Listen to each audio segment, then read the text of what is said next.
Bene, allora, concerto per la festa della donna, la Regione non poteva mancare nella figura del suo vicepresidente, momento importante, abbiamo sentito tanti ragionamenti intorno a questo fatto, lei è il primo uomo che ascoltiamo, quindi insomma è già una bella incombenza. Detta così, diciamo così, fa un attimino un po' di timore, no, a parte gli scherzi. Sono tutta una serie di iniziative che vengono fatte intorno alla festa della donna, ma in realtà al di là di ogni retorica bisognerebbe ricordarsene sempre, tutti i giorni, quotidianamente, e non soltanto affidarsi a quelle che sono le figure che dovrebbero tutelare nel mondo del lavoro, ma anche nel mondo della vita domestica di tutti i giorni, la figura della donna.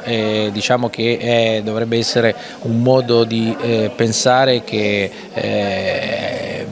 spazia da nord a sud, da est a ovest, e deve coinvolgere tutte le categorie della nostra società, ovviamente a partire da quella politica che forse, se vogliamo, è quella che ha stabilito più regole per quanto riguarda la rappresentanza diciamo così di genere, quindi è una sorta di dare un esempio per riconoscere quella che è la figura femminile veramente all'interno della nostra società, importante, fondamentale, non soltanto a livello di nucleo familiare, ma proprio di società, e anche per quanto riguarda ovviamente i ruoli apicali che oggi ancora purtroppo sono ricoperti in percentuale minore rispetto alla figura maschile. Quanto e come, che cosa può fare la nostra Regione invece, in senso generale ovviamente?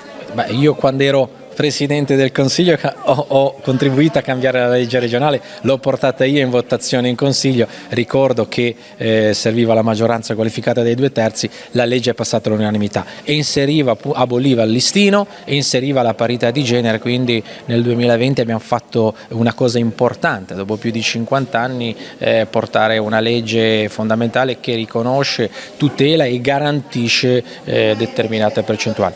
Tutto ciò ha portato al fatto che oggi in Consiglio regionale ci sono 8 donne, quindi tra Giunta e Consiglio regionale, e magari nel corso degli anni questa percentuale ci auguriamo tutti che possa aumentare.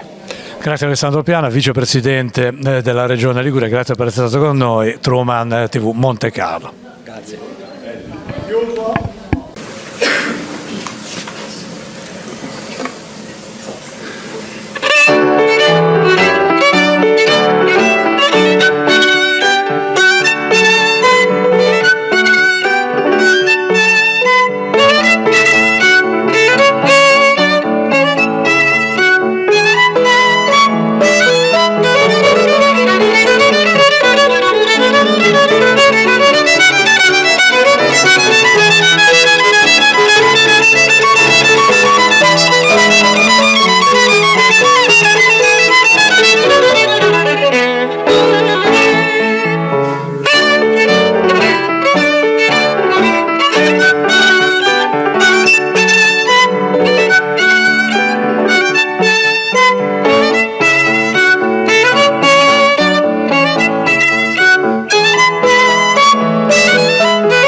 Battesimi, comunioni, matrimoni, non farti prendere dall'ansia.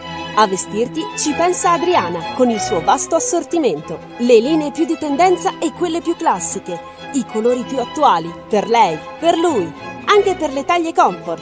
Adriana, lo storico negozio di Bolzaneto, rende unici i tuoi momenti più importanti. Dal 1960 specialisti delle cerimonie. Adriana, un nome ligure, una storia italiana.